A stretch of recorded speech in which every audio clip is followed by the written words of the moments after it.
क्रमागत 5 समसंख्यांची बेरीज 330 आहे.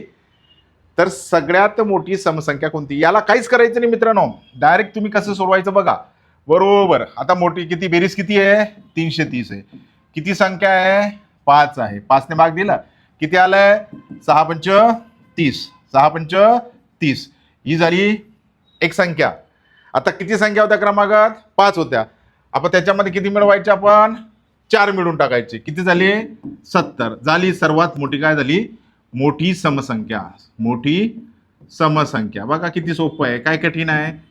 याच्यात काही डोकं लावायची गरज नाही. काय केलं मी? 66 त्याच्यात 4 मिळवले. किती झाले? 70. काहीच याला ट्रिक्स कशी करायची ते ॲव्हरेज वगैरे करत बसायचं नाही. याला भाग दिला 66. किती राहिलेल्या समसंख्या आहे? 4. 4 मिळून टाकायचं, 70 मोठी झाली. आता इकडे चला. मग आता प्रूफ करावं लागेल ना आपल्याला की खरं काय आहे. प्रूफ महत्वाचं आहे. तर आता आपण प्रूफ करूया. बघा, पहिली जर आपण सगळ्यात मोठी 70 झाली तर लहान कोणती येईल? त्याच्याहून 68 येईल. त्याच्याहून लहान कोणती येईल? 66 येईल. त्याच्याहून लहान कोणती येईल? 64 येईल. अशा किती आहे? 62. बघा आता बघा, 1 2 3 4 5. आता यांची बेरीज जर बघितली असेल, ही आपण मोठी धरलेली आहे. बघा, ही मोठी झालेली आहे. 70 ही संख्या मोठी आहे. मग आता याच्यामध्ये जर 70 हे उत्तर काढलेलं आहे आपण, तर बेरीज करूया.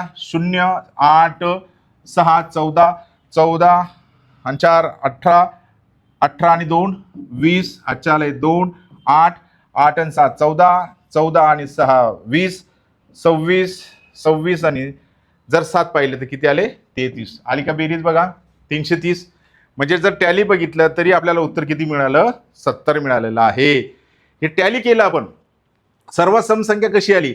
पण एवढा वेळ नाही करायचं मित्रांनो. किती आहे? 330 भागीला 5 बरोबर किती? 66. किती राहिल्या? 4. त्यात 4 मिळवल्या. किती झाल्या? 70. 70 सर्वात मोठी समसंख्या. 2-3 सेकंद लागतात. अशा पद्धतीने उत्तर काढलं तर अगदी अचूक उत्तर तुम्हाला येऊ शकतं. आता तुमची प्रॅक्टिस व्हावी, तुमचा सराव व्हावा, याच्यासाठी मी तुम्हाला उदाहरण देतोय. ते सरावाला तुम्ही एक कॉमेंट बॉक्समध्ये याचं उत्तर लिहायचंय. ते उदाहरण असं आहे.